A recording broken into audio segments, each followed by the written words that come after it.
Dalam beberapa kasus juga, BP2MI telah menyampaikan dalam rapat terbatas di Istana Negara, di hadapan Presiden dengan tegas saya katakan, jika selama ini kenapa negara tidak mampu menyentuh sindikat penempatan ilegal, nyata bahwa sindikat penempatan ilegal selalu dibackingi oleh oknum-oknum memiliki atributif kekuasaan di negara ini.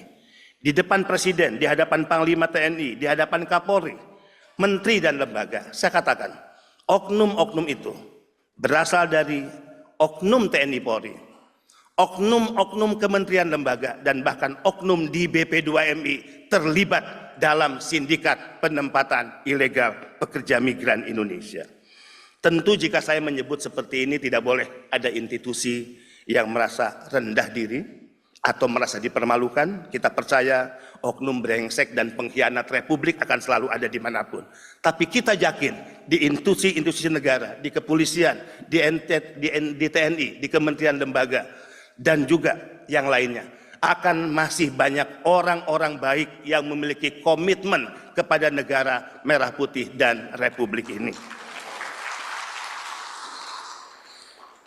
Bahkan ada tren baru saya ingin laporkan kepada Pak Saleh. Kalau dulu kita berpikir korban penempatan ilegal adalah mereka yang pendidikannya menengah ke atas.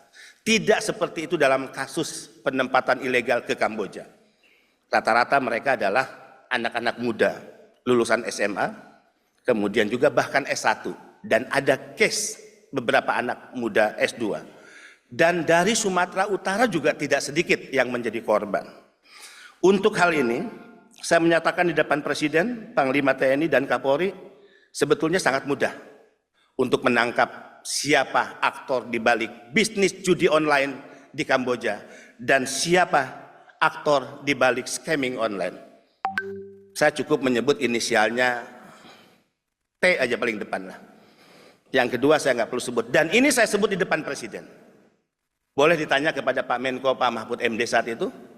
Ya, Presiden kaget. Pak Kapolri kaget, agak cukup heboh rapat terbatas saat itu. Orang ini adalah orang yang selama Republik ini berdiri mungkin tidak bisa disentuh oleh hukum.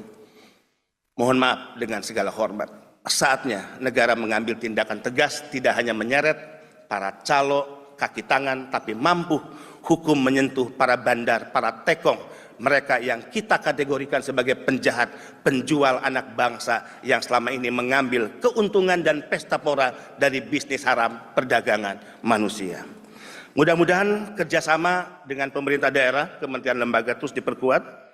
Download Tribun X sekarang, menghadirkan lokal menjadi Indonesia.